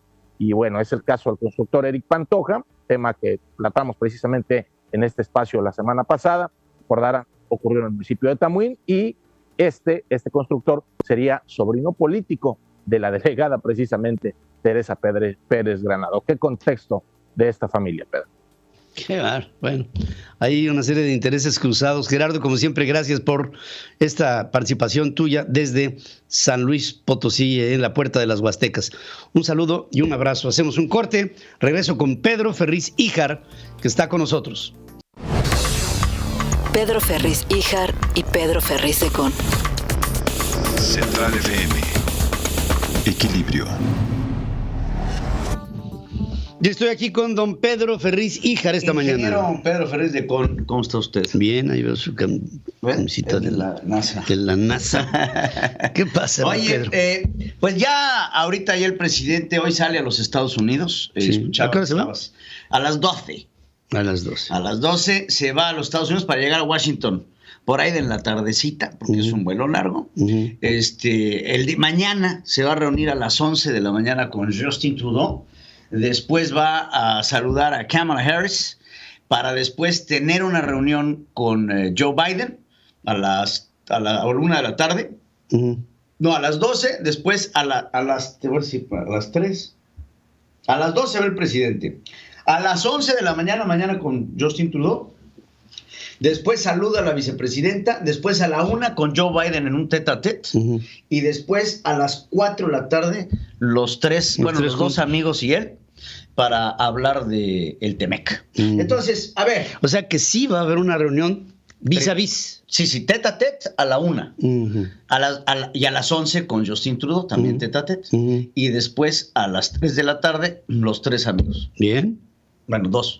2 más 1. 2 y él. Pero es importante mencionar cómo llega López Obrador a los Estados Unidos, ¿no? O sea, ¿cuáles son los puntitos con los que va a llegar a saludar a Joe Biden? Porque pues, a Justin Trudeau, vamos a ser francos, Estados Unidos ni México ni pela a Canadá en esta época trilateral, ni los pela y ni se pelan. O sea, no, obviamente hay algunas afectaciones que van a tomar en cuenta los canadienses, pero las principales afectaciones van a estar con los Estados Unidos. Esta reunión que se va a dar entre el presidente Andrés Manuel López Obrador y Joe Biden tendrán que evaluar, vamos a ver, la liberación de Ovidio, cuando lo dejó ir Andrés Manuel López Obrador. Acusar a la DEA de ser un organismo mentiroso, de ser mentirosos. Que persigue sin fundamento. Dar a conocer documentos confidenciales de Estado, que fueron los que le presentaron cuando la liberación de Cienfuegos, ¿no? Liberar a Cienfuegos. 4. Demandar a las fábricas de armas de los Estados Unidos. Segunda enmienda. Ofrecer asilo político a Julian Assange, el encargado de el que dio a conocer todos los documentos clasificados también del gobierno norteamericano. No detener la migración. Evo Morales, para el caso, ¿no? Que no ha detenido la migración. Amenazar a los legisladores de los Estados Unidos con dar a conocer cuál es esto que acabo de decir voy a dar a conocer qué legisladores no apoyan la propuesta migratoria de Biden. Oye, a ver, no te gusta que que se metan en la política mexicana, pero vas y te metes en la política estadounidense. Aquí los vamos a dar a conocer los que no apoyen. Espérate, ese tipo de decisiones las toman los legisladores norteamericanos. Right. Imagínate que Biden no lo haría, pero imagínate que Biden diera a conocer quiénes son los legisladores de Morena que apoyan la iniciativa de la reforma. Que empezara a hablar de Ignacio Mier. Sí, y dijera, señor Puente. Francamente. Echarle en su cara el supuesto bloqueo contra Cuba, porque ha responsabilizado directamente a los Estados Unidos por lo que él llama bloqueo económico. Y lo reprueba. y lo reprueba. Va a llegar también con su plan de fraternidad y del bienestar de la ONU, autoproclamarse el mejor presidente del mundo y boicotear al TEMEC con su reforma, esta reforma eléctrica, y por supuesto invitar a Nicolás Maduro, invitar a Miguel Díaz-Canel al territorio. Esas son las cartas con las que llega Andrés Manuel López Obrador a reunirse con Joe Biden. No se diga, y es que le puedo seguir, no le habló para felicitarlo cuando ganó. Fue de los últimos países. De los últimos en entonces, reconocerlo. Podemos ir sumando muchos de los puntitos en contra que tiene el presidente. ¿Por qué creen que Biden no se ha querido reunir con Andrés Manuel López Obrador? Pues nada más hay que ver la lista de faltas, ¿no? Y a este se le pueden sumar muchas otras más. Entonces, eso es lo primero que tenemos que ver. Ahora, ¿con qué carta llega ahorita positiva? Con la aprehensión de la esposa de Nemesio Ceguera, mejor conocido como el Mencho, o también conocido como el Señor de los Gallos. Entonces, vamos a ver la estructura del cártel del Mencho. A ver, pónganme la estructura. Entonces, está Nemesio Ceguera Cervantes, el Mencho. Su esposa, Rosalinda González Valencia, es acusada directamente de operaciones con procedencia ilícita. Ella no es parte del operativo del narcotráfico, pero sí es parte de la lana. Ella lava dinero, es la operadora financiera, es por lo que se le está acusando. Ahora, Nemesio Ceguera es la CFO. Es la CFO, exacto, pues es la señora, pues es la que reparte. Después, Nemesio Ceguera tiene dos hermanos que ya han sido apresados, Antonio y Abigail, el Cuni y el Montana. Y entonces te vas para abajo y también está ya la detención del Menchito, Rubén Oseguera, que también ya lo detuvieron, y de ahí te vas hacia el brazo armado, el R1, el R2, el Dani Quintero, el Tornado, que también, y por último Iván Casarín Molina, que también. Todo esto es el brazo armado, ¿no? Todo esto es el brazo armado y operativo del cártel del Mencho. Entonces, sí, la detención de la esposa es importante. En el momento en que detuvieron ayer a Rosalinda, y no lo he visto mucho publicado en los medios de comunicación, levantaron a 2 elementos de la Marina Armada de México, igual en Jalisco, en un centro comercial en Zapopan. ¿Por qué? En represalia, y así lo reporta el blog del Narco, que para los que son aficionados a la narcocultura, el blog del Narco es un referente muy importante para saber qué es lo que está pasando en el narcotráfico nacional. Entonces, así lo reporta el blog del Narco. En el momento en el que detuvieron a la esposa del Mencho, detienen a 2 elementos de la Marina. Vamos a ver cómo fue la detención. ¿Quién es usted? Yo soy Rosa. ¿Quién es Jessica? Ninguna. Bueno, tenemos Rosalinda González Valencia. Sí. Se resuelve el 23 de mayo de 2018 por hogar intervención en el hecho que la ley señala como delito de delincuencia organizada, del hecho que la ley señala como delito de delincuencia organizada con la finalidad de cometer el delito de operaciones con recursos de delincuencia ilícita.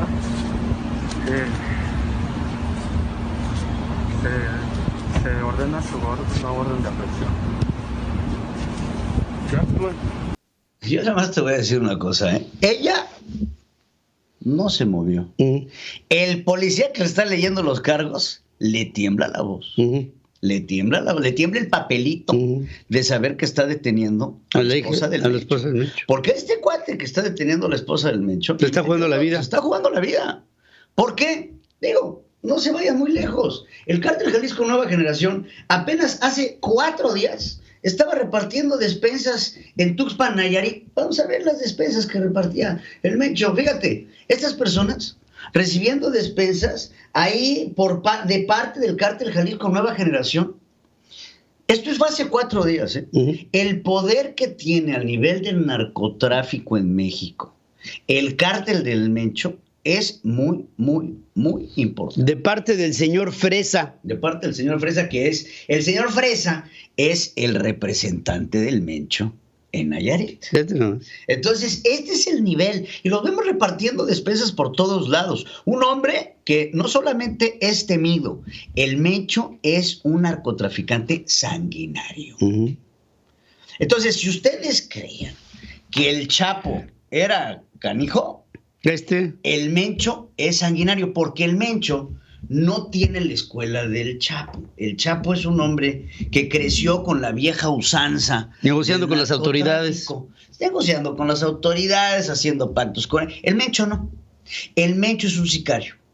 El Mencho es un sicario que va subiendo en las filas del narcotráfico hasta convertirse en un líder. ¿Cuándo se convierte el Mencho en el Mencho? Cuando se empiezan a fragmentar con la lucha de Calderón el narcotráfico nacional. Se empiezan a romper. Y de los grandes líderes que tenían, digamos, un ámbito más negociador, se vuelve violento. Lo que era el Señor de los Cielos, el cártel de los Beltrán Leiva, el cártel del Chapo Guzmán, Valencia, el Mayo, Zambada, los Valencia, como bien mencionas. Estos eran los viejos narcotraficantes.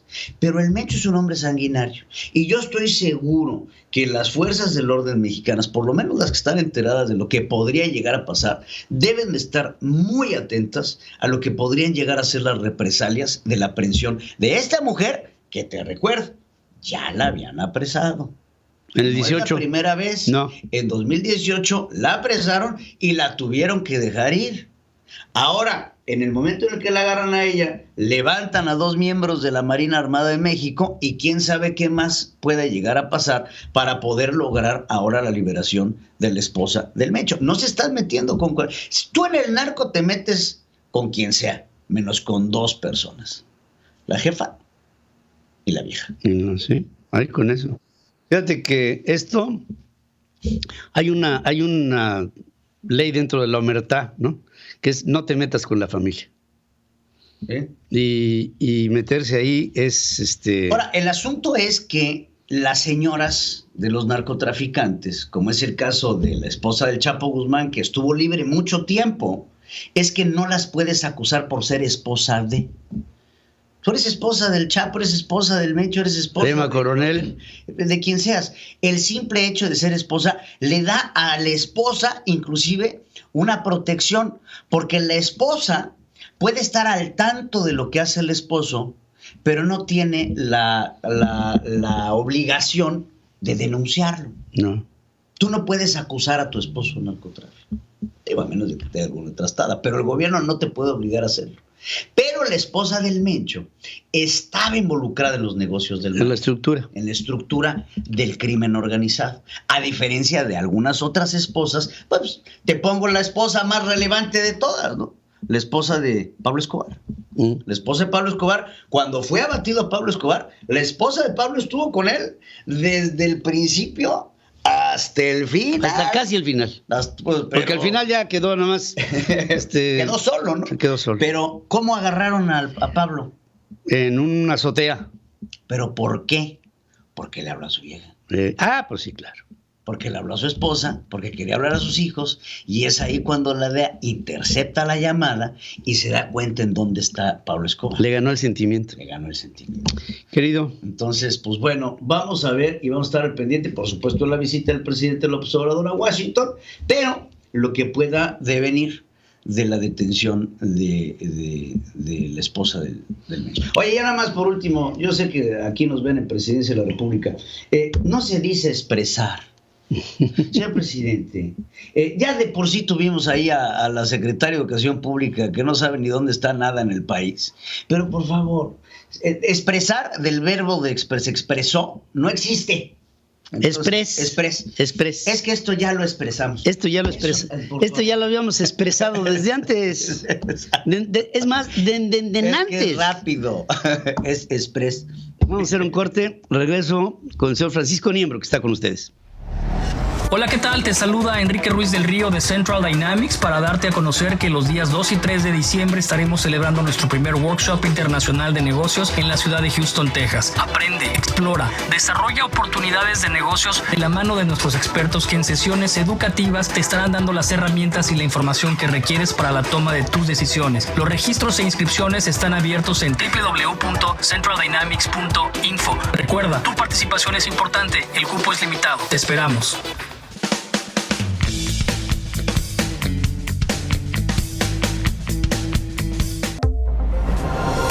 Francisco Niembro está con Pedro Ferriz de Con.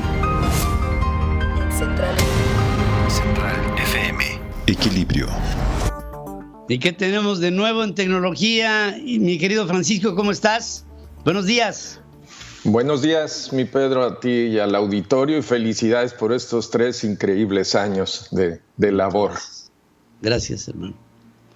Mi Pedro, pues hoy vamos a hablar un poco de un tema que está vigente, que es ¿qué podemos hacer para proteger los dispositivos inteligentes?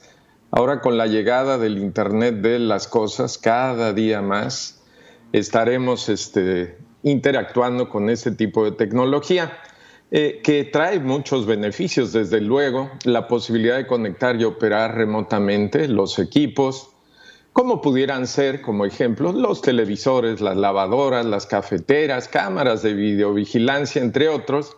Y sin embargo, Pedro, mucho de ello resulta fácilmente vulnerable por los ciberdelincuentes. Una de las problemáticas que se detecta es la convivencia a través de la misma red de Wi-Fi de estos dispositivos con elementos más inteligentes y sofisticados, como pueden ser nuestros teléfonos, las tabletas y las computadoras, donde normalmente almacenamos y manejamos nuestra información personal. Lo anterior permite que los usuarios maliciosos accedan a los dispositivos de Internet de las cosas, que son más vulnerables, y de ahí puedan brincar a los dispositivos donde se encuentra la información confidencial y robarla. De acuerdo con un estudio de la empresa Kaspersky, a nivel mundial se han registrado, Pedro, durante el año 1.500 millones de ataques contra este tipo de dispositivos.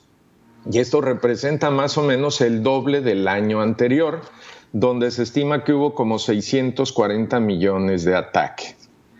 En la opinión de los expertos, casi el 80% de los dispositivos del Internet de las cosas utiliza canales sin cifrado para comunicarse, lo que permite las actividades de sabotaje en las operaciones de estos equipos. Otro de los problemas importantes es que las contraseñas de fábrica de todos estos equipos tradicionalmente son genéricas y normalmente nosotros como usuarios nunca las cambiamos. Ahí estamos dejando un gran riesgo. Entonces la pregunta, ¿cómo evitar ataques? Y para esto pues sugerimos algunas acciones. Cambiar la contraseña predeterminada. Lo primero que hay que hacer cuando compramos un dispositivo IoT es cambiarle la contraseña y poner una pues robusta de parte de nosotros. Deshabilitar la administración remota al interior de nuestro ruteador Wi-Fi para evitar así que alguien desde fuera pueda cambiar nuestra clave y alterar las condiciones de seguridad. Instalar regularmente las actualizaciones de firmware de estos equipos, buscar e identificar software que pueda evitar este tipo de ataques a dispositivos inteligentes. Sabemos que hoy en día en Internet encontramos muchísima información que va cambiando todos los días, y utilizar una VPN, que es una red privada virtual, para cifrar el intercambio de información a través de estos dispositivos al conectarse a Internet. Pedro, no demos por hecho que la información que se tiene en la empresa o en el hogar no es valiosa para los delincuentes. Esta es la idea que tenemos muchos. Te pudieras llevar una desagradable sorpresa. Hasta aquí mi comentario, Pedro. Gracias, Francisco, como siempre. Créeme que todo lo que tú nos recomiendas y nos das a conocer de lo nuevo y de lo que sobre lo nuevo, inmediatamente se montan un montón de posibles amenazas. Hay que tener mucho cuidado en ello. No vivir en la paranoia, sino vivir con cierto cuidado y con cierto orden, que es a lo que tú nos llamas todos los días. Te agradezco como siempre y te mando un abrazo cariñoso. Igualmente, mi Pedro, un abrazo. Saludos a la familia. Gracias, igual para ti, un hombre de familia, como es mi querido Francisco Niembro. Hacemos un corte. Alex Reyes está después en los deportes. Alejandro Reyes, los deportes. Central FM, equilibrio. ¿Qué hay de nuevo en tu mundo maravilloso, Alex? Buenos días. Hola, Pedro, muy buenos días. Hay muchas cosas positivas. Yo sé que a muchos millones de mexicanos la noche se les amargó por los maletas de la selección mexicana, que volvieron a perder 2-1 ahora ante Canadá, que son terceros del octagonal. Pero bueno, creo que nada nos debería de sorprender teniendo una liga del nivel como la Liga MX, con demasiados extranjeros, donde no hay competitividad porque no hay ascenso y descenso, y donde el dinero claramente es prioridad sobre lo futbolístico y los resultados están ahí. Y bueno, pero hay otras historias, Pedro, que hoy quise platicarte a ti y a todo el auditorio. Hace semana y media vivimos uno de los mejores eventos que yo creo tenga memoria el aficionado mexicano en el Autódromo Hermano Rodríguez, por la celebración del Gran Premio Fórmula 1, por el podium de Checo Pérez, que fue histórico, pero además de lo vivido en la máxima categoría, hay otra historia que quiero platicártela. Hay un chavo mexicano del Bajío, de León, Arturo Flores García, que decidió dejar la comodidad de su casa, dejar la comodidad de su familia e irse a probar su talento a Estados Unidos, y los resultados poco a poco se han ido dando. Ganó la categoría de la Fórmula 4, que es esta categoría de desarrollo, Pedro, que se creó hace no mucho tiempo para que los pilotos puedan ir en una transición acorde a su edad del kart, brincan a la F4 y después F3, F2, hasta llegar al sueño de la máxima categoría. Y me da mucho gusto tenerte esta mañana, Arturo Flores, desde Houston. Felicidades, porque en muy poco tiempo has logrado éxitos muy importantes, y eso habla del talento. Qué mejor prueba que Checo Pérez, con su academia de pilotos, te eligió para representarlo en el Gran Premio y tuviste un resultado maravilloso obteniendo el triunfo en el Autódromo Hermano Rodríguez. ¿Cómo estás, Arturo? Me da mucho gusto saludarte. ¿Cómo te va? Claro que sí, muchísimas gracias, Alejandro. ¿Cómo estás? Muy buenos días. Muy bien, pues cuéntanos un poquito de la historia, de cómo llegaste a convertirte en el piloto de la Sergio Pérez Driver Academy, con pues enormes resultados y además ya corriendo, tratando de completar la temporada completa, valga la redundancia, en la F4 de los Estados Unidos, Arturo. Pues como llegué yo al equipo de Checo Pérez, pues una historia muy de suerte más que nada, ya que pues como ya sabes, yo empecé en los go-karts, nada muy formal, y ahí pude acercarme a Toño Pérez, el manager y hermano de Checo Pérez, y pues gracias a eso pudimos tener un acercamiento a que ellos vieran mi desempeño y cómo íbamos, y pues ya que he dado resultados pues prometedores, según ellos, en mi carrera en Estados Unidos, pues decidieron darme esta oportunidad de poder correr en su equipo, y pues yo súper feliz de poder representar a semejante nombre en México y en la Fórmula 1. Oye, además, con un resultado maravilloso, sé que ahí hubo cierta polémica, pero tú obteniste el triunfo, lo obtuviste en una gran carrera, además vi las imágenes, el rebase en la última vuelta fue espectacular, y pues es nada más los pasos que debe de dar un piloto que está preparado, sobre todo mentalmente, porque el talento me queda claro, pero mentalmente hay que estar listo para superar muchas adversidades, ¿no? Sí, no, totalmente de acuerdo. Este es un deporte, pues, físico, pero más que nada mental, ya que, pues, simplemente es dar los inputs correctos y estar todo el tiempo presionando y estudiando a la persona. Porque sí, o sea, mucha gente ve esta vuelta y simplemente piensa que lo estoy persiguiendo, pero estoy haciendo mucho más que eso. Oye, ¿qué te dijo Checo antes y después de la carrera en el autódromo, antes de iniciar la categoría F4, que fue una de las categorías de soporte del evento del fin de semana? Pues antes de los hermanos Pérez me desearon mucha suerte. Pues yo no me lo hicieron saber, pero yo asumo que estaban no confiados, pero pues tenían esperanzas de que pudiéramos tener un muy buen resultado. Yo honestamente pensé que podíamos máximo hacer un podio, porque pues era mi primera carrera en la Fórmula 4 mexicana y es otro coche, otra pista y todo, pero afortunadamente pudimos lograr esta victoria y pues súper agradecido con ellos. Pues los hermanos Pérez después de la carrera me felicitaron mucho y pues yo súper orgulloso de poder representarlos a ellos y pues a toda la gente que me ayuda como... ¿Qué es lo más duro que has tenido que pasar, Arturo, para estar hoy en una posición donde el futuro parece muy halagüeño y ojalá sí se pueda mantener? ¿Qué es lo más duro que tú definirías has tenido que vivir para cumplir tu sueño? Pues en este deporte es de muchos sacrificios, ya que, como ya sabes, es un deporte muy, muy difícil, muy competitivo, entonces muy poca gente lo hace, entonces tienes que sacrificar muchas cosas. Por ejemplo, pues cuando tenía 13 años tuve que tomar la decisión de irme a vivir a Florida para correr en un equipo de karting, pero pues si quería yo tomar esta oportunidad, yo no podría pues ir con mi familia, entonces pues tuve que irme a vivir solo a los 3 años y pues fue algo difícil, ya que yo con 3 años pues no tenía mucha idea de cómo funcionaba el mundo, ni la vida, ni nada, pero pues son sacrificios que se tienen que hacer al final por lo que amas y pues al final está valiendo la pena. Pues aquí nos da mucho gusto platicar contigo y sobre todo contar historias positivas, tanto que las necesita este país y la tuya es una de ellas, Arturo. Estaremos muy al pendiente de ti, sé que estás tratando de completar la temporada full en la F4 de Estados Unidos, ¿no?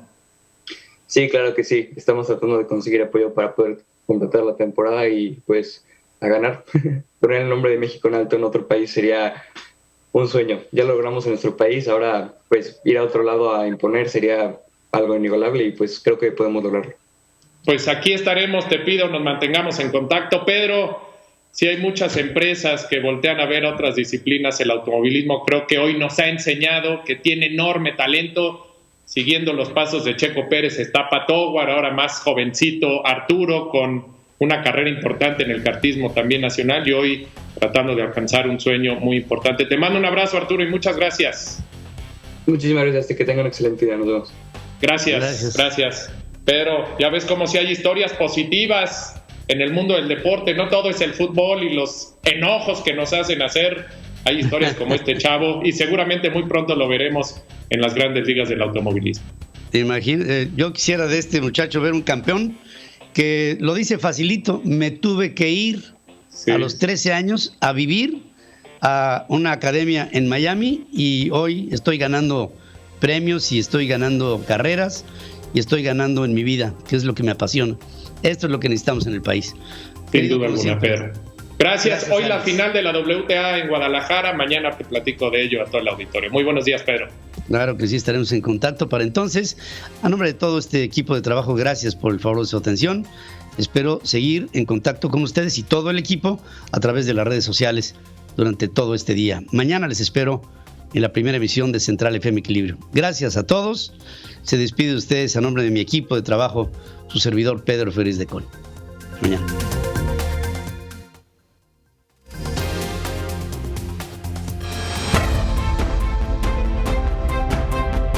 Pedro Ferriz de Con es el número 1 de la radio en el país.